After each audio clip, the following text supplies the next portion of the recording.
The research station was a solitary scar on the endless white, a defiant pinprick against the crushing indifference of the Antarctic plateau.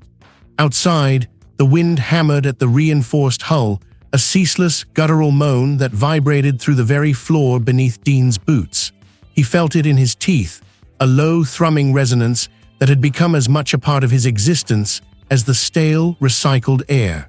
6 months into their deployment, and the world beyond the thick triple-paned windows remained an unbroken expanse of ice and sky, a monochrome hell. Dean, however, saw it differently. He saw potential, a vast, untouched canvas beneath layers of time. His xenobotanical work wasn't just a job, it was a calling, an almost spiritual quest for life where none should exist. The sterile hum of the air filtration system and the flickering fluorescent lights of the biolabs were his sanctuary. Here, amidst the meticulously organized petri dishes and the faint, earthy tang of cultivated extremophiles, he felt a purpose that dwarfed the desolate landscape outside.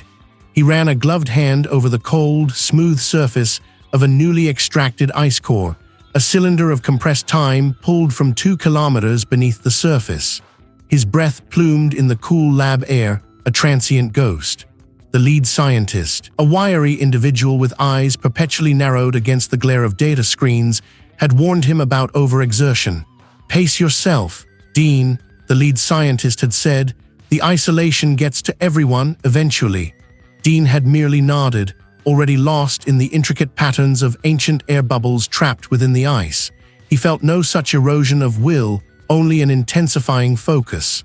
For weeks, the deep drilling operations had yielded little more than geological data and microbial samples, fascinating in their own right, but nothing to ignite the specific fire in Dean's chest.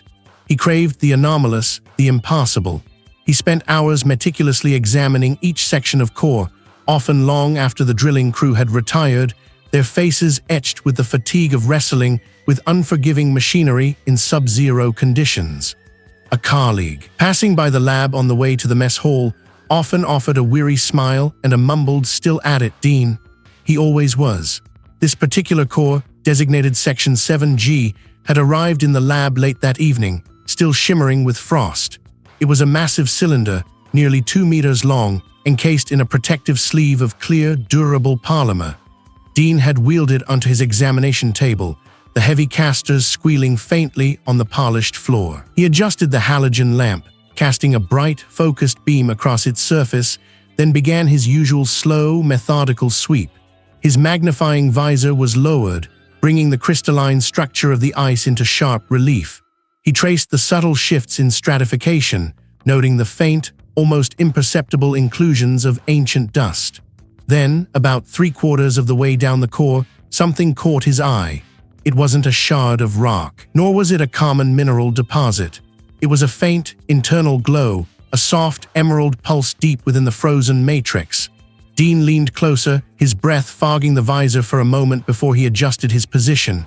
He rotated the core slowly, the glow seeming to intensify, then dim, as if breathing. It wasn't a reflection of the lab lights.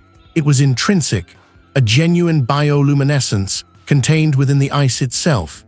His heart gave a sudden, hard thump against his ribs, a sensation he hadn't felt since his first successful cultivation of a previously unknown extremophile in a hot vent environment.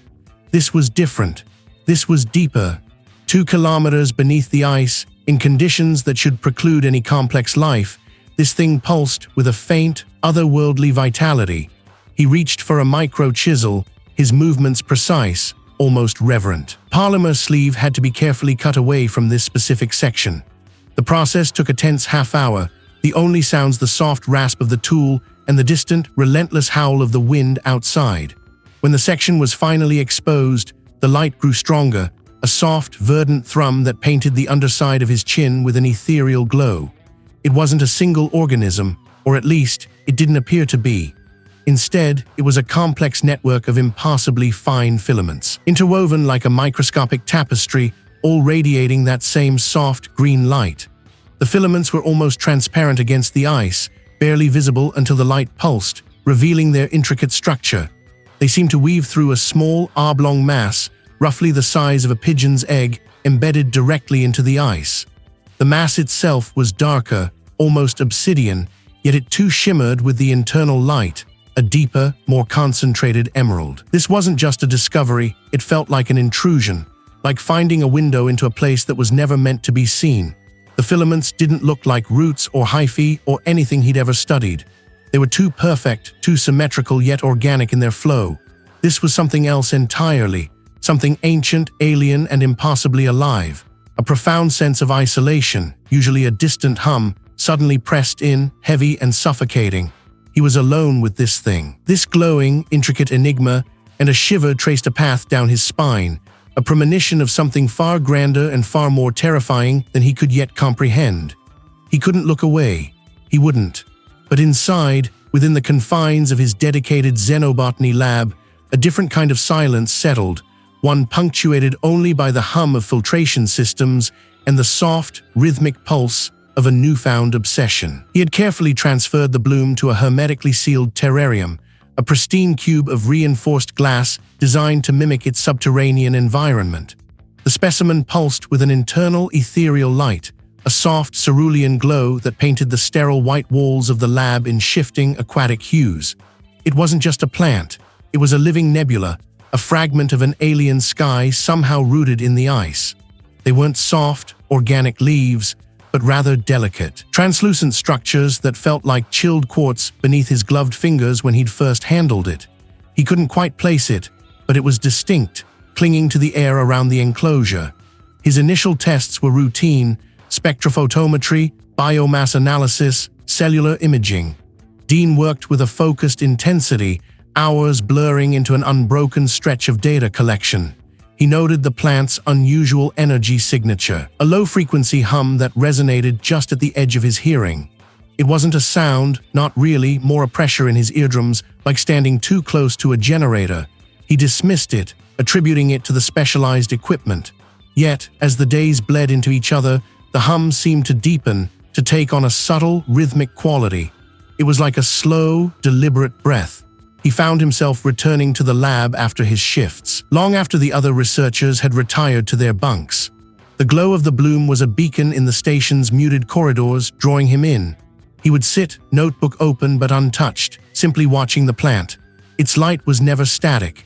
It would dim, then swell, almost imperceptibly, mimicking the slow ebb and flow of a tide. Sometimes he swore the cerulean shifted, gaining a faint amethyst tint when he felt particularly drained, or a brighter, almost electric turquoise when his mind raced with theories. It was undoubtedly a trick of the light, or his own fatigued perception. The isolation was getting to him, bending his senses. He started noticing small, unnerving details. The metallic sweet scent from the terrarium seemed to follow him, lingering in his quarters, even clinging to his clothes. He'd catch himself sniffing the air, a paranoid gesture he quickly tried to suppress. It was too soft to be words, too distinct to be the wind outside. It sounded like air escaping a tiny, punctured membrane. He froze, his hand hovering over the microscope's focus knob. Nothing, only the omnipresent hum of the research station. His colleagues began to notice his singular focus. Dean had brushed him off, muttering about breakthroughs and unprecedented biological structures. He knew he sounded evasive, even a little manic, but he couldn't tear himself away. The bloom demanded his attention, a silent, glowing siren in the heart of the ice. He was the first to find it, the first to study it. It was his. Sleep offered no respite. His dreams became vivid, saturated with the cerulean glow of the plant. During the day, he found himself checking the security cameras, not for intruders, but for any sign that someone else might be entering his lab, touching his specimen. He knew it was irrational. No one else was as fascinated as he was, not truly. They saw a scientific curiosity. He saw something more. One frigid afternoon, while calibrating a spectrometer, Dean felt an intense prickle at the base of his skull. He spun around, convinced someone was standing directly behind him. The lab was empty. The cerulean glow of the bloom pulsed steadily, its light seeming to stretch, just for a moment, towards him. He stared at it, a knot tightening in his stomach. Had the light intensified, or was it merely his eyes adjusting to the dimness? He reached out, his gloved hand hovering inches from the terrarium's glass. The metallic sweet scent intensified, filling his head, a dizzying, cloying sensation. He was alone, utterly alone with his discovery, and a terrifying question began to bloom in the quiet corners of his mind. Was he observing the plant, or was the plant, in some subtle, insidious way, beginning to observe him? He sat hunched over the specimen containment unit, the bioluminescent plant pulsing with a soft, internal rhythm. Its glow, once a source of wonder, now felt watchful. Dean rubbed his temples, the dull ache behind his eyes a familiar companion. He hadn't slept properly in days, caught in a cycle of feverish study and restless, fractured dreams. He saw things in the periphery of his vision, fleeting shadows that danced just beyond the reach of his direct gaze, glints of movement that vanished when he turned his head. He blamed the exhaustion, the recycled air, the constant, oppressive drone of the station's machinery. The plant itself was a vibrant, alien green, its tendrils unfurling with agonizing slowness. He swore he could feel a faint warmth radiating from it, a subtle vibration that matched the distant thrum of the wind. Or was it his own pulse, echoing in his fingertips? He pulled his hand back sharply. A sudden, sharp clang echoed from the corridor outside the lab, making him jump. He spun around, heart hammering against his ribs. Nothing, just the settling of the metal structure probably. But the expedition leader had been walking past, hadn't he? Dean had seen the figure through the reinforced glass of the lab door, a fleeting glimpse of a bulky parka. Had the leader paused, had a head tilted just slightly towards the lab, he shook his head. Paranoia, just paranoia. He tried to refocus on his data, the endless stream of spectroscopic readings and growth rates. But the numbers blurred, shifting on the screen. He saw patterns that weren't there, faint, intricate geometries forming within the pixelated displays, like the veins on a leaf or the fractal branches of a snowflake. He blinked hard, and they dissolved. Later that afternoon, during mealtime in the communal mess, Dean found himself scrutinizing the faces around the table. Geologist, usually boisterous, was unusually quiet, picking at his food. The communications specialist kept glancing at him wrist, a nervous habit Dean had never noticed before. Even the expedition leader, usually an anchor of calm, seemed withdrawn, his eyes distant. "Everything all right, Dean?" the expedition leader asked, his voice flat, devoid of its usual warmth. Dean nearly choked on his nutrient paste. "Fine," he managed, too quickly. "Just tired. The plant is fascinating." Was it suspicion, or was Dean projecting his own unraveling onto them? "It's certainly unique," the expedition leader replied, then turned to speak to the communications specialist about equipment checks. Their voices dropped, too low for Dean to decipher. He watched their mouths move, their heads lean in conspiratorially. Were they talking about him, about the plant, about something else entirely? He excused himself abruptly. Half-eaten meal forgotten. Back in his small, sterile bunk, the silence was almost worse than the noise. He lay on his cot, staring at the ceiling, the low hum of the station a constant buzz in his ears. He closed his eyes, and the plant bloomed behind his eyelids, its vibrant green pulsing with an unnerving intensity. He could almost smell its faint, sweet, sickly aroma, even here, far from the lab. A soft tap at his door. Dean's eyes snapped open. "Yes," he called out. His voice raspy, no answer. He pushed himself up, his muscles protesting. He peered through the small, reinforced viewport in his door. The corridor was empty. He waited, straining his ears. Nothing but the wind's distant shriek and the station's mechanical groan. He slowly opened the door just a crack. He stepped out, scanning left, then right. No one. He was alone, but he could have sworn.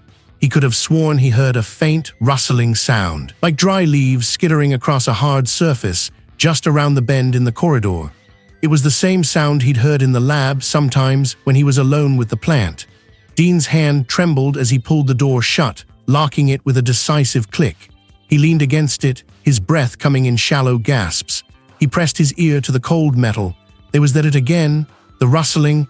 Or was it just the wind playing tricks on his frayed nerves? He started compiling a new set of notes, separate from his official research logs. Observation log personal. He dated the entry, his hand shaking slightly. "They are watching me. Dean can feel it. The plant. It's changing them, or is it just me?" There was a connection, a sinister thread tying them all together, and the plant was at its heart. He was sure of it. The ice wasn't the only thing with cracks now. His world, his reality, felt like it was fracturing, piece by agonizing piece, and he was utterly, terrifyingly alone in trying to hold it together. The profound, chilling certainty Dean felt burrowed deep, a cold seed blossoming in his chest. It wasn't just the expedition leader's flat gaze, nor the geologist's sudden silence, nor the communications specialist's furtive glances. It was all of it, a tapestry of subtle shifts, of averted eyes and clipped responses. A sinister thread, taut and invisible, wove through their interactions, tying them all to the specimen, to the research station itself. He knew it. He felt it. His days blurred into a relentless cycle of observation and suspicion. Sleep became a luxury he could ill afford, stolen in fitful, dream-haunted snatches on the cart in his small quarters. The plant specimen, kept in its insulated chamber within the biolab, pulsed with a soft, internal light that seemed to mirror the frantic thrumming beneath his own skin. He saw patterns in its tendrils, almost like writing, though the characters eluded his conscious grasp. He started leaving his lab door ajar, just a crack, listening for fragments of conversation, for any mention of his name. Once he heard the supply manager's voice, hushed, then the expedition leader's deeper tones. Dean pressed his ear to the cold metal, catching only a clipped phrase, unstable, the xenobotanist. The words hit him like a physical blow, confirming his worst fears. They were talking about him, they knew. He began to neglect his other duties. The routine maintenance checks on the station's air filtration system went unlogged. Data entries for the atmospheric sensors remained incomplete. His meals, often forgotten, sat congealing on the mess hall table, earning him increasingly pointed looks from the cook. The air in the research station grew thick with unspoken accusations, or so it felt to Dean. One frigid afternoon, as the wind howled like a banshee outside, rattling the reinforced windows of the research station, the expedition leader approached him in the biolab. The expedition leader's shadow fell over him, long and distorted. Dean, the expedition leader's voice was low, measured, but it carried an edge that Dean immediately recognized as veiled hostility. "We need to talk about your recent conduct." Dean slowly straightened, his muscles stiff, his eyes narrowed. "My conduct," he echoed, his voice rough from disuse. "My conduct is dedicated to understanding this anomaly, something I believe we are all here for. Your data logs are incomplete.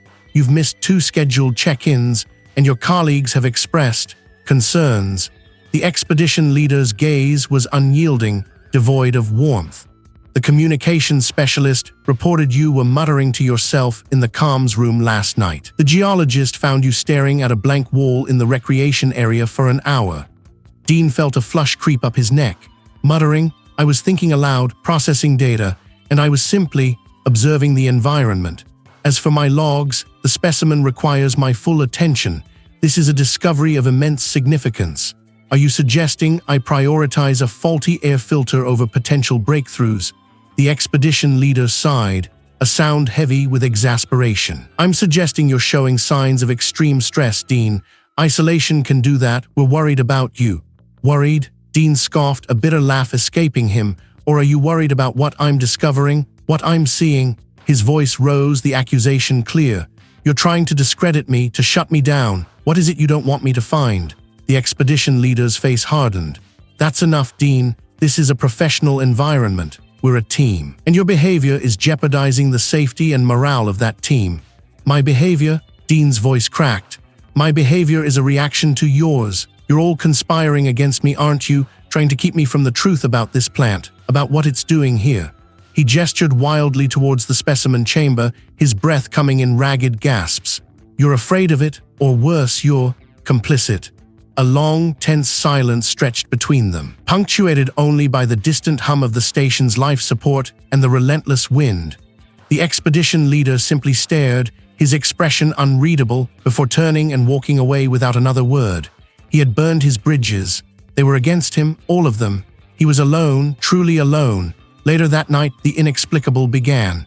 Dean was in his quarters, trying to force himself to sleep, when he heard it. A faint, rhythmic thump-thump-thump from the ventilation shaft above his bunk. It was too regular, too deliberate to be the wind or settling ice. He held his breath, listening. The sound continued, like something small, heavy, and soft being repeatedly dropped. He sat up, his eyes wide in the gloom. The sound seemed to be moving, traversing the length of the shaft, directly over his head, then back again. He fumbled for his flashlight, its beam cutting a shaky path across the ceiling. Nothing. Just the cold metal grate. The thumping stopped. Dean's pulse roared in his ears. He lay back down, pulling the scratchy blanket tighter around him, trying to rationalize it as a pipe expanding or ice shifting. But then a soft scratching sound began. It came from inside the wall beside his head, directly behind his pillow. A delicate, insistent scrape, like fingernails on drywall, growing steadily louder, more frantic.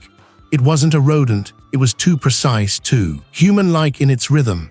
Dean bolted upright, a strangled cry catching in his throat. The scratching stopped abruptly. Instead, a faint, sweet, earthy scent, like damp soil and blooming fungus, wafted from the wall, filling his small room. He knew that smell.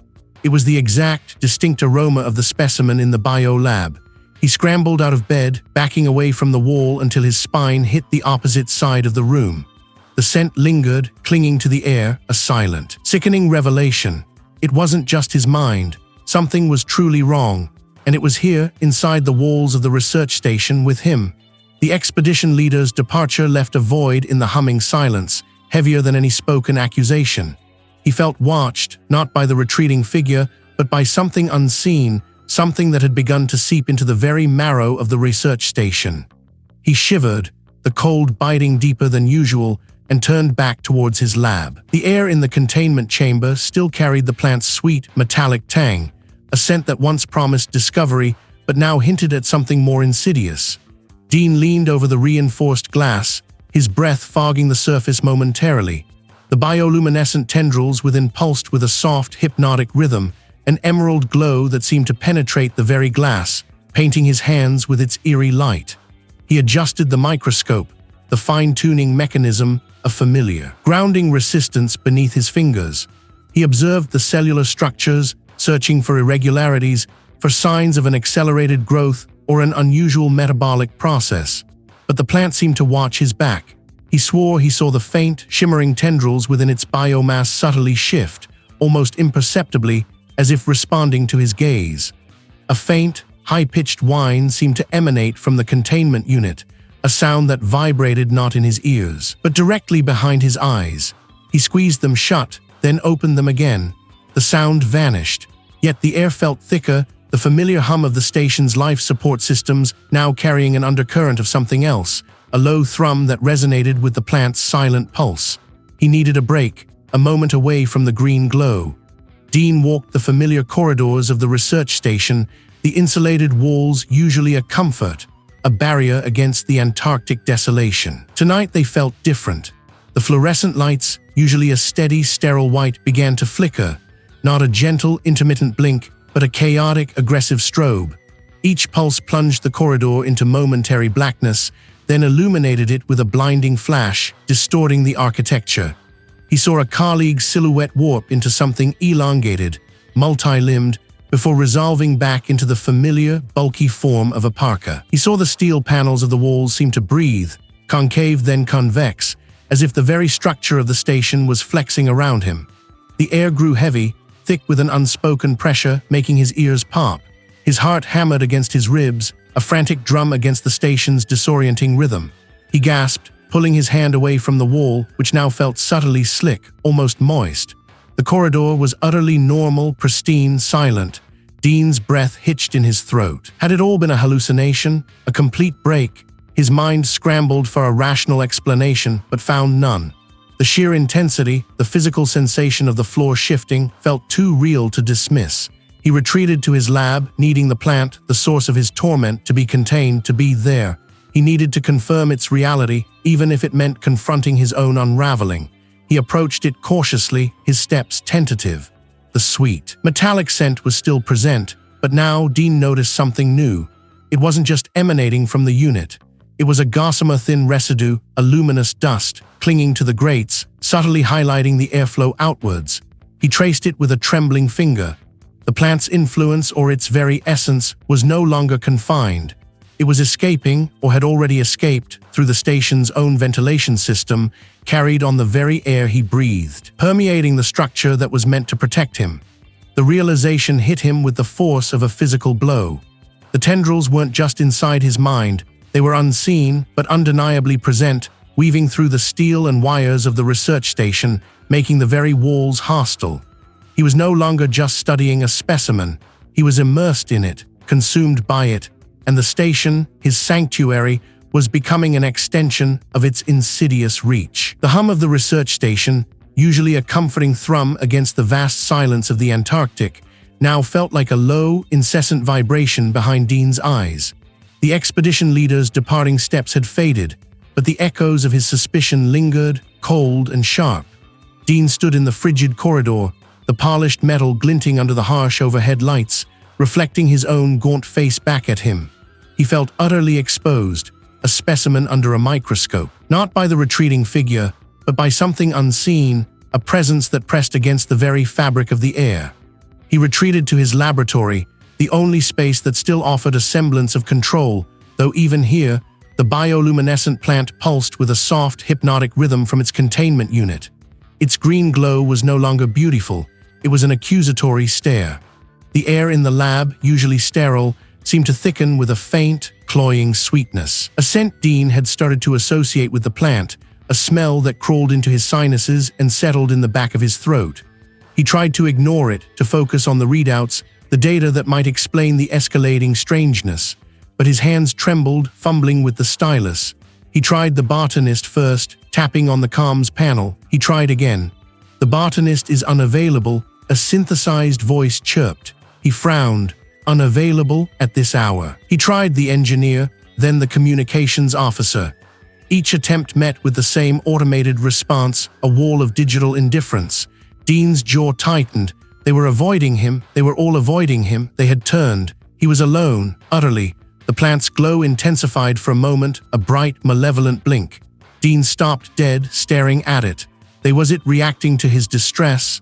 Or was he simply projecting his fear onto its inert form? The lines between what was real and what his mind conjured had become a treacherous blur.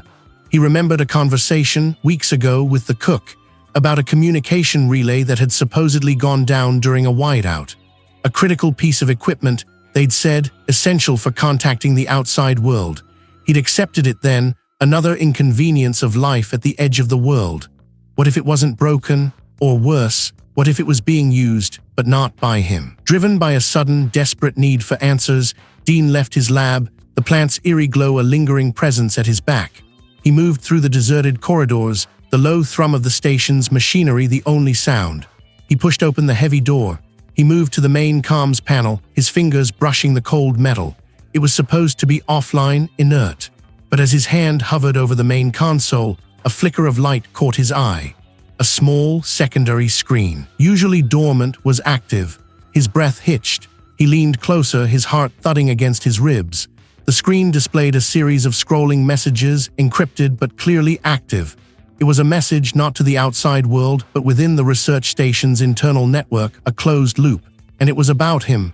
Subject 7, erratic behavior escalating. Maintain observation. Isolate from primary research materials. Subject 7. He was Subject 7. His own name wasn't there, but the implication was a hammer blow to his chest. He scrolled frantically, his fingers clumsy. More messages, dated over the last few days, even hours. Discussions about his delusions, his increasing instability. And then a direct order from the expedition leader to contain and monitor. The room spun. They hadn't just turned against him. They had been watching him, documenting his unraveling, treating him as an experiment. A problem to be managed. The expedition leader's departure hadn't been an accusation. It had been the execution of a plan. The comms relay wasn't broken. It was simply being used for their communications, their conspiracy against him. A soft click echoed in the silent room. Dean froze, his gaze darting to the doorway. The shadow of a figure stood there, indistinct in the dim light. They knew he was here. It was the engineer. The voice sounded concerned, almost sympathetic, but Dean heard only the insidious lie beneath it, the calculated pretense. He stumbled back, away from the console, away from the damning words, away from the perceived trap. He looked at the engineer, a silhouette against the faint light of the corridor, and saw not a colleague but a puppet, a sentinel. The research station was no longer a sanctuary of science. It was a carefully constructed cage, and he, Dean, was its sole, tormented prisoner. He had to escape. Against what? The root of madness was not just in the plant or in the ice, but now, irrevocably, within the very walls of his perceived reality. The metallic tang of ozone clung to Dean's tongue, a phantom taste of fear. The research station was a labyrinth of his own making now, every humming conduit and flickering indicator light a testament to their deception. He paced the narrow corridor outside the specimen chamber, his boots echoing with a hollow sound that seemed to mark his isolation. They had been watching. The expedition leader's knowing glance, the colleagues' feigned concern, it all clicked into place with sickening clarity. The comms relay hadn't failed.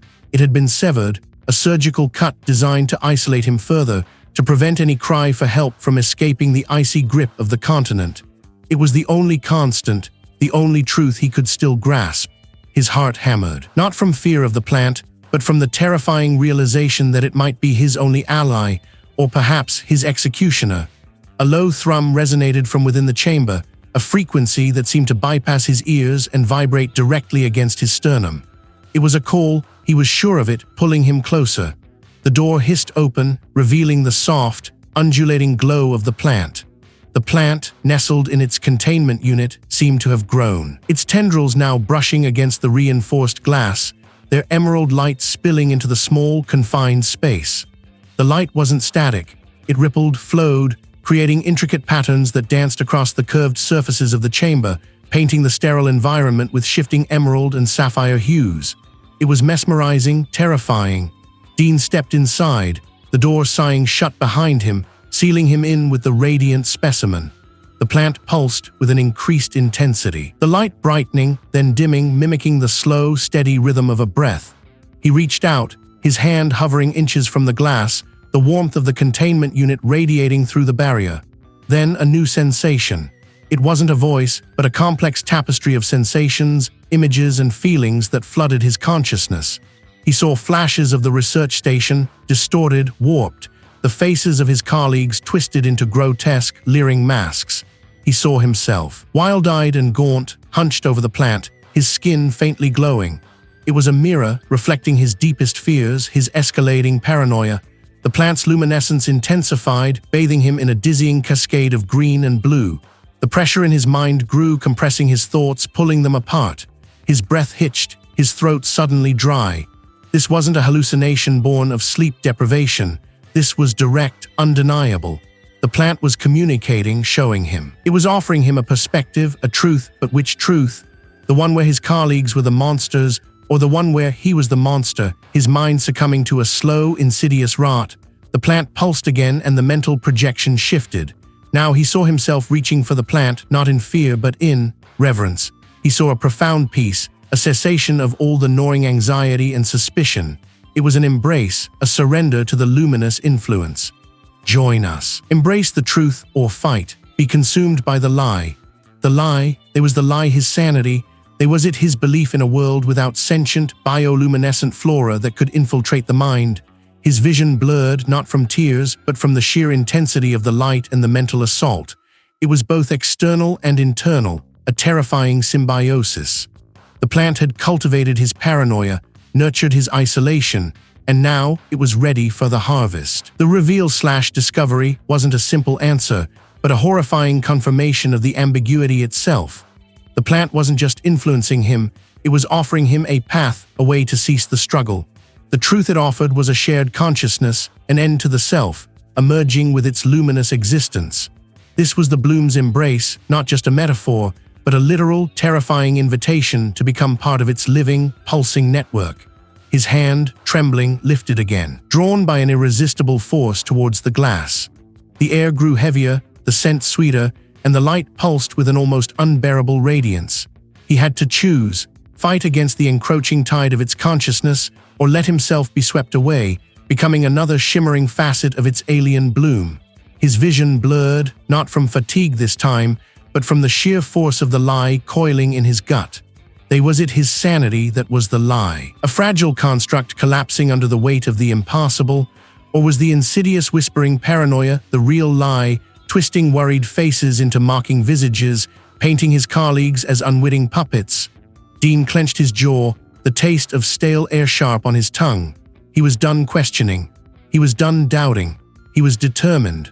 A low, persistent hum vibrated through the floor plates of the research station, a constant drone from the generators that powered their isolated existence.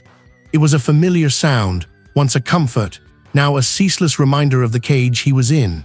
He walked, his boots thudding softly on the chilled metal gangways, the sound echoing a little too loudly in the quiet corridors. The air, recycled and filtered, carried the faint, metallic tang of ozone and the deeper, unsettling sweetness that had begun to permeate every corner of the facility, the scent of the specimen. His specimen, he found the station chief in the common area, hunched over a steaming mug, eyes distant. The technician was there too, meticulously wiping down a sterile surface that was already spotless. Neither looked up as Dean entered. They felt like statues posed and waiting. He saw the subtle sheen in their eyes, the almost imperceptible tremor in their hands, or did he? The doubt, a serpent he thought he'd strangled, stirred in its coils. "We need to talk about the specimen," Dean announced, his voice steady, though a tremor threatened to betray him. The station chief lifted his head slowly, a faint, almost imperceptible smile playing on his lips. "Everything is fine, Dean, we've discussed this." His voice was soft, devoid of the usual weariness, almost serene. "No, it's not fine," Dean insisted, stepping closer. He could see the faint, almost iridescent glow in the chief's pupils, a trick of the light, perhaps, or was it? "It's affecting us. It's changing us." The technician paused, rag in hand, and turned. Her gaze was flat, unwavering. "You're tired, Dean, overworked. The isolation is getting to you." Her voice was a placid stream, too calm, too unconcerned. It was a practiced dismissal, a script. He could taste it. Dean stared at them, his breath hitching. They were too still, too placid. The air in the room felt thick, heavy with unspoken understanding, a silent conspiracy he was locked out of. He knew then. He didn't need to convince them. He needed to act. He turned abruptly, leaving their placid stares behind him, and made his way to the botany lab. The door hissed open, revealing the pulsating heart of his obsession. The specimen. It glowed with an internal, ethereal light, a vibrant emerald that pulsed in time with some unseen rhythm. It was larger now, its tendrils unfurling further, reaching, stretching, almost imperceptibly.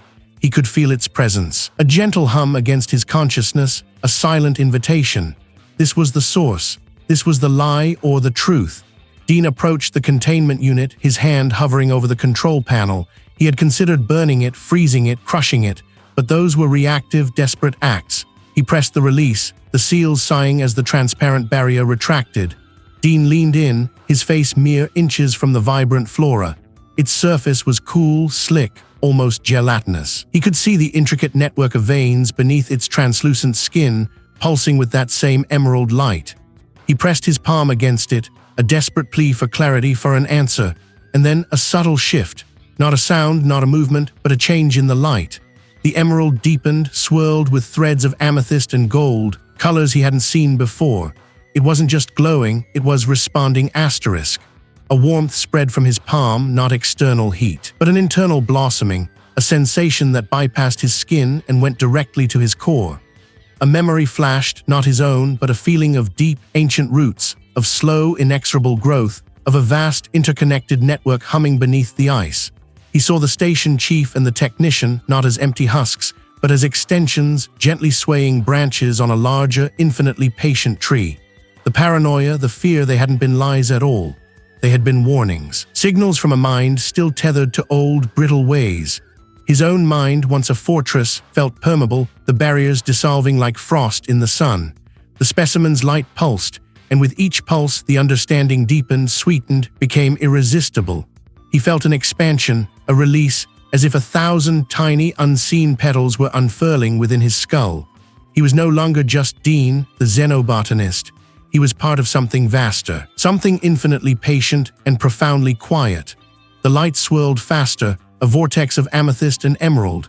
He felt his eyelids grow heavy, his body swaying gently.